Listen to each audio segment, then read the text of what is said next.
أعوذ بالله السميع العليم من الشيطان الرجيم بسم الله الرحمن الرحيم إن الحمد لله وأحمده ونستعينه ونستغفره ونعوذ بالله من شرور أنفسنا ومن سيئات أعمالنا من يهده الله فلا مضل له ومن يضلل فلا هادي له وأشهد أن لا إله إلا الله وحده لا شريك له وأشهد أن محمدا عبده ورسوله أما بعد فإن أحدث الحديث كلام الله وشر الأمور محدثاتها وكل محدثة بدعة وكل بدعة ضلالة وكل ضلالة في النار أعوذ بالله من النار آمين.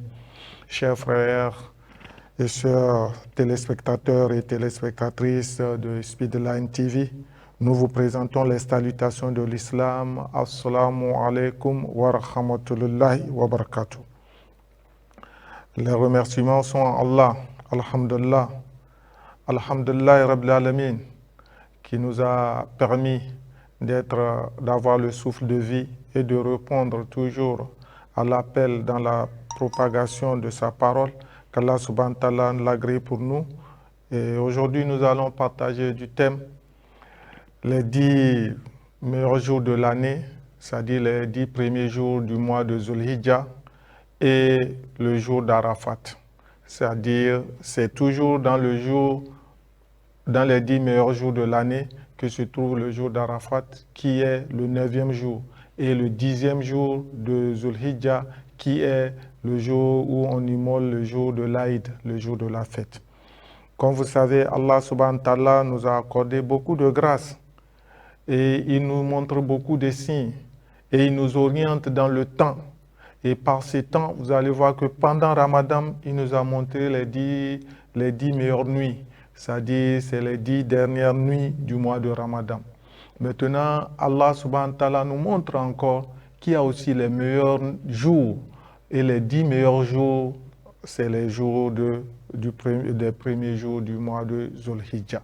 C'est une manière de nous dire, quand Allah subhanahu wa ta'ala nous donne un signal, c'est une manière de nous dire, levez-vous. Ya lazina amanu, ceux-là qui croient, œuvrez dans les bonnes œuvres, œuvrez dans tout ce qui va vous amener des bonnes choses, des hasanat, et pour que votre balance soit bien remplie. Mon frère, ma soeur, aujourd'hui nous nous retrouvons dans les 10 meilleurs jours de l'année. C'est une manière pour nous de remercier Allah par sa grâce, de le remercier pour tout ce qu'il fait pour nous, et aussi d'être des êtres vivants reconnaissants à Allah subhanahu wa ta'ala. Et cette reconnaissance est aussi manifestement l'adoration qu'on lui voue à travers les cultes sincères, à travers la manifestation qui est le Dieu unique, qui a décrété à l'humanité la voie à suivre, et que c'est lui seul qui guide. S'il guide, tu fais partie des guidés, mais si tu égares, tu fais partie des égarés. Et Allah subhanahu wa ta'ala guide-nous. Accorde-nous la guidance, pardonne-nous tous nos méfaits, accorde-nous vraiment les grandes bénédictions de ces 10 meilleurs jours de l'année. Et Allah subhanahu wa ta'ala, nous t'implorons d'être miséricordieux envers nous, de nous faciliter ton adoration et de nous permettre au final que ce soit le retour vers toi dans la grande adoration à travers la kalmat la ilaha illallah wa Muhammad Rasulullah. C'est-à-dire, j'atteste qu'il n'y a qu'une seule divinité digne d'être adorée, et j'atteste que Muhammad sallallahu alayhi wa sallam est le messager d'Allah. Ça veut dire le Coran est vérité, le paradis est vérité, l'enfer est vérité, le jour de la résurrection est vérité, la balance est vérité, le jugement est vérité, la sirate, le pont qu'on va traverser est vérité. Donc, nous devons savoir que nous avons un itinéraire à suivre. Qu'on ne déplaise à ceux qui ne croient pas, qu'il y a un jour de résurrection, qu'on ne déplaise à ceux qui ne croient pas que Dieu peut juger, qu'on ne déplaise à ceux qui ne croient pas que cette vie, il y a le paradis et l'enfer, parce que les insouciants et ceux-là qui aiment vraiment aller au libertinage pensent que nous sommes créés en vain. Là, abada, nous ne sommes pas créés en vain. Nous sommes créés pour pouvoir mettre en pratique nos capacités qu'Allah subhanahu wa ta'ala nous donne, et à travers cette capacité-là, il en témoignera de l'effort que nous avons fait et aussi de la désobéissance que nous avons fait. Donc la spiritualité, en réalité, cela nous ramène à ce que nous puissions connaître qui est notre Créateur. Pas essayer de nous mélanger à notre Créateur, non. La communion est possible. S'unifier à Dieu est possible, mais dans l'obéissance. Quand tu es dans la désobéissance, tu ne peux pas dire que tu t'unifies à Dieu, non. Mais le retour est toujours possible pour les créatures d'Adam, pour les descendants d'Adam, pour les fils d'Adam. Le retour est toujours possible à travers le repentir, à travers l'effort de dire Alhamdulillah, j'ai pu retrouver le chemin. Je n'atteste maintenant que l'unicité de Dieu et que je reviens vers le chemin tracé par Dieu pour ses bien-aimés que nous sommes, évidemment, les enfants d'Adam, parce que Allah subhanahu wa ta'ala veut pour nous la prospérité, il veut pour nous que nous puissions retourner de là où Shaitan pense nous faire sortir. Donc vous allez voir que manifestement, il y a des gens qui aujourd'hui, ils plaident, ils militent, ils font tout pour notre ennemi commun, Shaitan, en ne connaissant pas réellement Shaitan, qui est Shaitan. Vous leur posez la question qui est Shaitan, ils ne vont pas vous donner une réponse exacte. Ils vont vraiment aller dans l'amalgame. Et que dans cet amalgame, ça prouve que Allah subhanahu wa ta'ala nous dit, adore d'abord, avant l'adoration, il faut que tu aies la connaissance. Et cette connaissance, tu ne peux pas avoir la connaissance que la connaissance de ton Seigneur qui t'a créé. Qui t'a créé, toi, qui t'a créé les djinns, les génies, et qui a créé les anges, qui a créé les animaux, qui a créé les plantes.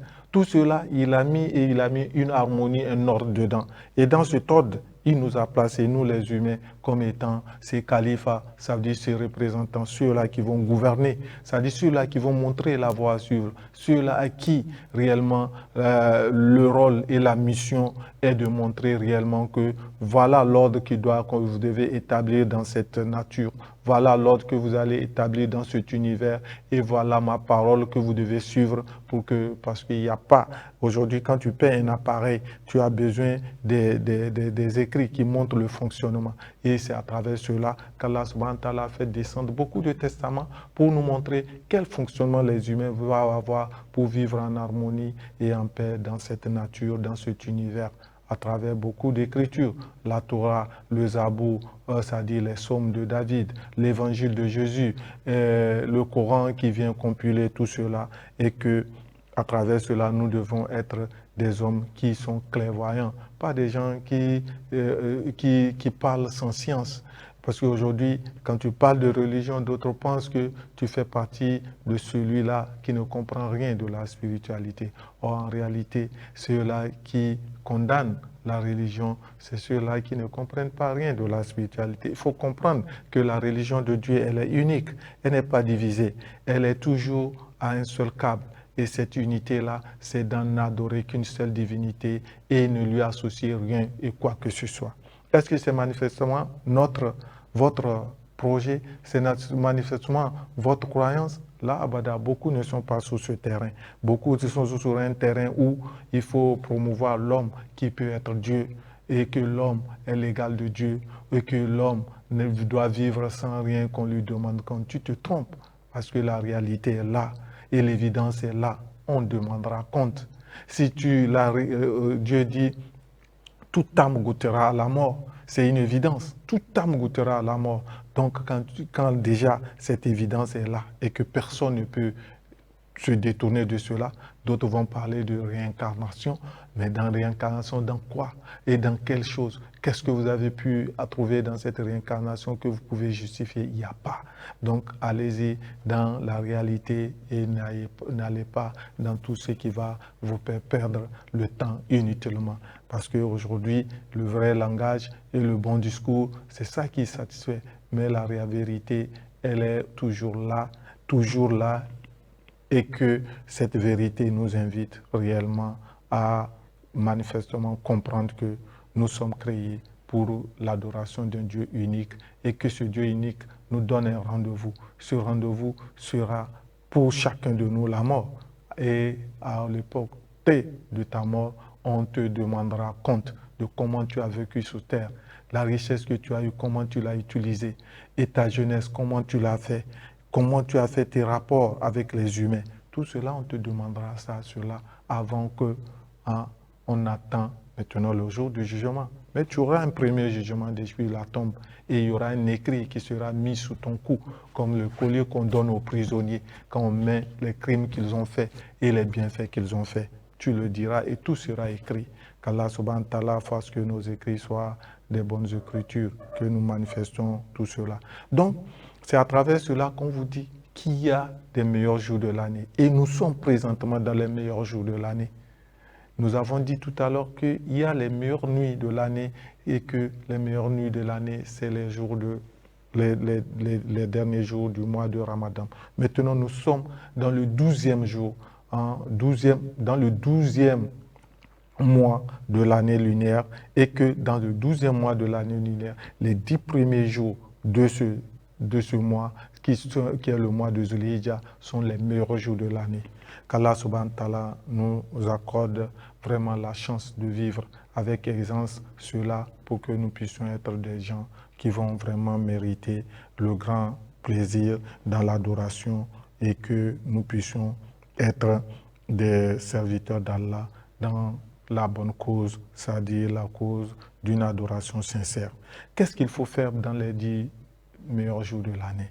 Effectivement, il faut multiplier donc les formules de tasbih, c'est-à-dire de tamid, de talil et de takbir, c'est-à-dire la ilaha illallah, Allahu akbar, subhanallah, alhamdulillah, ainsi de suite. Glorifier intensement Allah, ne pas perdre son temps dans les verbiages, dans des inutilités, faire que à tout moment, quand tu veux prononcer des paroles, que ce soit des invocations, que ce soit des louanges à Allah subhanahu wa ta'ala, et que à travers cela, vous allez voir que Allah subhanahu wa ta'ala va vous donner assez de bonus, pourquoi pas, pour que l'année qui vient soit encore l'année chargée, encore beaucoup de hasanat.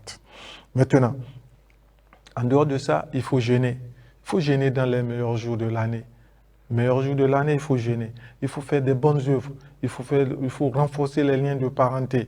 Hein, il faut œuvrer dans des bonnes œuvres, dans tout ce qui peut aider son prochain. Il faut le faire. Et aussi invoquer Allah subhanahu wa ta'ala pour sa cause, pour ses projets, pour tout ce qu'on a envie de faire dans ces jours-là. Allah subhanahu wa ta'ala écoute d'habitude. Mais on n'a pas dit que Allah subhanahu wa ta'ala n'écoute pas dans les autres jours. Allah subhanahu wa ta'ala est toujours présent. Il est l'éternel, le permanent. Et que l'omnipotent, et que son pouvoir et sa puissance s'exercent à tout moment. Mais c'est une manière de vous dire que Allah subhanahu wa ta'ala a fait aussi des choix. Et ces choix-là qu'il a fait, c'est pour cela que Allah subhanahu wa ta'ala nous montre les meilleurs jours de l'année. Et que vous allez voir que c'est dans ces meilleurs jours de l'année que Allah subhanahu wa ta'ala a aussi décrété un jour particulier qui est aussi avant le jour de l'Aïd, avant le jour du sacrifice, c'est-à-dire le jour de la fête que les gens disent souvent de l'Aïd al-Kabir, c'est-à-dire la grande fête, que les gens disent de manière erronée Tabaski, mais c'est le jour de la grande fête de l'islam qui est l'Aïd al-Kabir, c'est-à-dire la grande fête, et que à travers cela, avant ce jour, le 9e jour, c'est un jour particulier, c'est le jour d'Arafat. C'est-à-dire le jour d'Arafat, c'est pour cela que vous allez voir que même le Hajj que les pèlerins sont en train d'aller, sans ce jour d'Arafat, le Hajj n'est pas fait, n'est pas reconnu. Donc, c'est une des étapes nécessaires pour le Hajj. Et c'est en cela que, après cela, tout le monde se rassemble sur ce mont pour quand même essayer de glorifier Allah avec beaucoup d'invocations et que Allah subhanahu wa ta'ala accepte et que Allah subhanahu wa ta'ala facilite. Maintenant, l'avantage de ce jour d'Arafat, parce que le thème d'aujourd'hui, c'est les 10 meilleurs jours de l'année et le jour d'Arafat. C'est-à-dire le jour d'Arafat, cette particularité-là, c'est une manière de vous dire que ce jour, Allah subhanahu wa ta'ala dit aux pèlerins, ils se rassemblent au niveau du mont, du mont Arafat et qu'à cette étape-là, ils font beaucoup d'invocations. Et qu'ils font beaucoup d'invocations. Maintenant, nous qui ne sommes pas allés au Hajj et qui sont derrière, on nous demande une communion avec eux. Et cette communion avec eux, c'est quoi? Nous devons jeûner le jour d'Arafat. Et ce jeûne-là, on dit, c'est comme si tu jeûnes toute une année.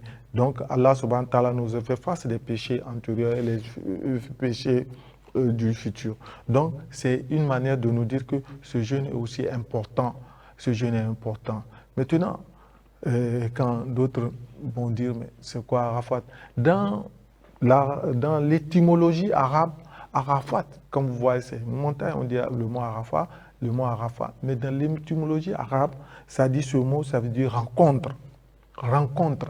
Et que vous allez voir que lorsque nos ancêtres étaient descendus sur terre par permission d'Allah, lorsqu'ils ont quitté le jardin d'Éden, et que Allah subhanahu wa ta'ala les envoie maintenant pour une autre mission du défi pour Shaitan, leur ennemi déclaré, notre ennemi déclaré, et que ils sont descendus sur terre. Adam est descendu à un côté, Hawa, Ève, elle est descendue dans une zone, mais ils se recherchaient. Parce qu'ils étaient les deux créatures. Ils savaient que l'ordre d'Allah a dit, je vais vous faire descendre sous terre. Donc ils se recherchaient. C'est au niveau de Arafat, de cette partie-là, de cette terre, qu'ils se sont rencontrés. Donc, vous avez vu que dans le Hajj, c'est manifestement aussi l'une des étapes du Hajj, et que l'étape importante, quand vous retournez dans la sourate Les Femmes, sourate 4 du Coran, où Allah subhanahu wa ta'ala dit, craignez Dieu qu'il vous a créé d'une seule espèce humaine, et de cela il a créé son épouse, et de cela vous êtes multipliés par terre, sur la terre. Craignez Dieu, c'est manifestement aussi l'une des étapes que vous avez vues, parce que c'est au niveau de cette partie-là que nos ancêtres se sont rencontrés, et que lorsqu'ils se sont rencontrés, Allah subhanahu wa ta'ala a encore manifestement permis à ce qu'ils puissent se produire sur terre, et que à la fin, ils sont retournés vers lui avec la satisfaction, évidemment, qu'ils ont accompli leur mission dans la foi et dans l'obéissance à Allah subhanahu wa ta'ala, malgré les pièges et autres de Shaitan. Ils ont la promesse d'Allah par le prophète Adam, alayhi salam, qui est le premier prophète qui a accompli, parce que lorsqu'il est mort, il est décidé, c'est les anges qui sont venus avec un linceul du paradis pour pouvoir le laver et lui montrer comment on fait les trucs funéraires en islam. Ils l'ont amené le linceul, et que dans ce linceul, ils l'ont englobé et autres là, pour pouvoir qu'il puisse rejoindre sa demeure finale, et que Allah subhanahu wa ta'ala l'a favorisé. Donc, c'est une manière de nous dire. Et cela, manifestement, se passe pour toutes les créatures. Quand aujourd'hui une créature meurt, il y a des anges qui descendent, il y a les anges qui amènent les âmes d'enfer et les anges du paradis. Et si celui-là a eu à faire des bonnes œuvres sous terre, il a eu à être obéissant à Allah subhanahu wa ta'ala, même s'il est quelqu'un négateur dans le passé, et qu'à la dernière minute, il arrive à se repentir et autres, certainement il sera reçu par les anges du paradis qui vont l'ensevelir dans le seuil. Mais l'autre, ça serait une âme nauséabonde. Quand elle va vouloir monter au ciel, les anges vont maudire. Il dit, quelle est cette mauvaise âme qui est dans un mauvais corps? Et si c'est une bonne âme, on dit, quelle est cette belle âme qui est dans un bon corps, qui sent bon. Et l'élévation sera jusqu'à un niveau donné. Et c'est après cela que maintenant, après ce débat, que l'âme revient dans le corps qui est déjà enseveli au niveau de la terre. Et c'est là où vous allez voir ceux-là qui ont passé tout leur temps à penser qu'ils détiennent une puissance ou bien qu'ils détiennent un secret. En réalité, ils ne détiennent rien. Et c'est là où, vraiment, sous la terre, quand la mort serait comme un rêve pour eux, quand ils vont revenir dans leur corps, ils vont sentir que réellement, ce qu'on disait, ce que Dieu disait, c'est la vérité. La résurrection, c'est la vérité. Le paradis, c'est la vérité. L'enfer, c'est la vérité. Qu'Allah subhanahu wa ta'ala nous accorde le paradis. Donc, les 10 meilleurs jours de l'année, nous sommes dedans, et que manifestement, c'est la limite, c'est le dimanche qui sera le 10e jour. Mais entre-temps, le samedi est le 9e jour, le jour d'Arafat, qu'on nous demande, nous qui sommes ici, qui ne sont pas allés au pèlerinage, d'être en communion, en jeûnant ce jour. C'est un jeûne surrogatoire qui est vivement conseillé. N'en déplaise à d'autres qui disent qu'on ne jeûne pas le samedi. Autre, cette polémique est déjà écartée parce que Allah subhanahu wa ta'ala nous demande de jeûner le jour d'Arafat. Donc, si Allah subhanahu wa ta'ala met sa force pour que nous jeûnons le jour d'Arafat, nous devons suivre les recommandations d'Allah subhanahu wa ta'ala, parce que quand Allah subhanahu wa ta'ala conseille quelque chose, c'est un bienfait et c'est naturellement une bonne chose pour nous. Et que vous allez voir, tout à l'heure, je vous ai donné l'historique un peu de Arafat. Qu'est-ce que ça signifie en islam? Qu'est-ce que ça signifie pour l'humanité? Et que beaucoup vont s'en inspirer. Effectivement, quand aussi il faut faire le rapport avec notre prophète Muhammad sallallahu alayhi wa sallam, quand on parle d'Arafat, vous allez voir que son dernier sermon qu'il a eu à faire à la Mecque, c'était sur le mont Arafat. Et que ce discours, il a fait à toute l'humanité. Où il dit, craignez, oh vous les hommes, craignez, vous allez vous référer au beau discours, au beau sermon, hein, qui peut être une orientation, une guidance pour toute l'humanité. Aujourd'hui, dans ce sermon, il valorise que nous devons être des gens qui sont quand même justes dans tout ce que nous accomplissons, et aussi le respect de nos premiers partenaires qui sont la femme, qu'on doit les respecter et les valoriser. En dehors de cela, il nous invite dans ce discours à œuvrer pour le bien et à interdire le mal sous toutes ses formes. Donc, et dans ce discours aussi, son dernier serment, il nous annonce qu'il est une âme mortelle, qu'il va partir et qu'il va partir et qu'il n'est pas sûr de revenir l'année prochaine. Donc, c'est son dernier sermon que j'invite tous les uns et les autres à revisiter.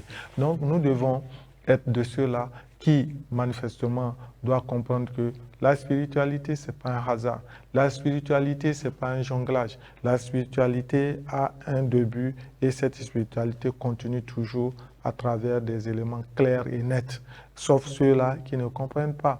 Aujourd'hui, ils ont mis beaucoup de théories qui, manifestement, ont montré leur fin. Vous allez voir aujourd'hui l'Europe patauge parce qu'ils ont suivi le marxisme, quelque chose comme ça, et que c'est sur cette science qui se base. Vous allez voir tout ce qu'il y a comme déconfiture de la société, et qu'aujourd'hui, nous avons d'autres condamnent que l'islam, l'islam ou d'autres religions qui se caractérisent monothéistes, n'est-ce pas, africaines. Bon, basta. Quand Allah subhanahu wa ta'ala dit qu'il dit dans une sourate, il dit, il jure par le mont Sinaï. Le mont Sinaï est où? Et Moïse, quand il est venu, il est venu où? Quand Marie était en grossesse, elle s'est exilée où? C'est pas en Égypte. Le prophète Mohammed sallallahu alayhi wa sallam, sa mère, elle est d'origine égyptienne par Ismaël, qui est l'enfant d'Abraham. Donc, c'est des choses, les gens, d'autres même vont jusqu'à saboter la religion en insultant notre ancêtre commun, Adam alayhi salam. Comme vous savez, il y a des gens qui sont, je ne veux pas être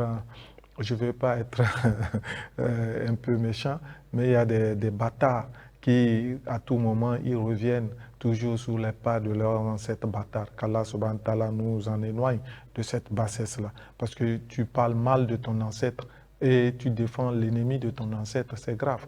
C'est l'ignorance et c'est l'égarement. Qu'Allah subhanahu wa ta'ala nous assiste et qui nous comble. Donc nous sommes dans les 10 meilleurs jours de l'année. C'est une information que d'autres savent déjà ça. Ceux qui ne savent pas, sachez qu'on est dans les 10 meilleurs jours de l'année. Et que ces 10 meilleurs jours de l'année, c'est aussi un constat. Faites vos prières, faites vos demandes à Dieu Tout-Puissant, multipliez les invocations et essayez de faire beaucoup de jeûner, faites des aumônes, faites la zakat. Pourquoi pas? Quand on dit aumône, c'est différent, c'est des zakatat, c'est des simples aumônes. La zakat, c'est manifestement la purification annuelle de tout ce que tu détiens comme richesse. Donc on a dit juste 25 francs dans 1000 francs. Si ça atteint le seuil que tu peux prélever la zakat, tu le prélèves. Donc c'est un peu ça, tu donnes à une seule personne, si possible, si la quantité n'est pas grande, pour que lui-même il multiplie et qu'il puisse, cela crée la concorde, cela crée l'harmonie, cela enlève ce qu'on appelle l'envie et cela crée l'amour entre les humains. Qu'Allah subhanahu wa ta'ala nous facilite et qui nous comble. Donc, en réalité, n'oubliez pas que les 10 meilleurs jours de l'année, c'est pour plus invoquer Allah. Allez-y dans les œuvres d'adoration. Donc, nous savons que le jour de la fête, c'est le dimanche, ce dimanche qui vient, et que pour des raisons, l'État aussi a décrété lundi comme jour férié. Parce qu'en réalité, l'islam, c'est la fête de l'Aïd el-Kébir, c'est pour 3 jours. C'est les 3 jours. Normalement, ça doit être le dimanche, le lundi et le mardi. C'est les 3 jours. Et que c'est dans ces 3 jours-là que tu peux avoir la possibilité, si tu n'as pas eu le moyen d'égorger le dimanche, tu peux avoir le moyen de le faire le lundi, tu peux avoir le moyen de le faire le mardi. Donc ces 3 jours. Bon, comme nous sommes, j'espère que le gouvernement qui est quand même accordé un jour de plus peut aussi voir dans l'avenir pour répondre réellement à la sunna et à répondre à cette justice sociale, pourquoi pas, et octroyer les 3 jours-là de la fête aux musulmans. Imaginez-vous, le premier jour, c'est le sacrifice, c'est tout un travail autre, c'est le lendemain que la majorité distribue, et il y a un 3e jour qu'on peut vraiment aussi continuer la fête, parce que ça s'étend sur 3 jours. C'est pourquoi ce que les talbiyas que les gens font le jour de la fête, Allahu Akbar, la ilaha illallah, Allahu Akbar, waliyal hamdu. Allahu Akbar, la ilaha illallah, Allahu Akbar, waliyal hamdu. Depuis le jour de Arafat, à partir de la prière de Maghrib, ce Talil commence, et on commence déjà cela et on le prolonge durant les 3 jours. C'est conseillé manifestement à ceux qui vont à l'Eid de prendre une vue et puis de continuer. Assalamu alaikum wa rahmatullahi wa barakatuh.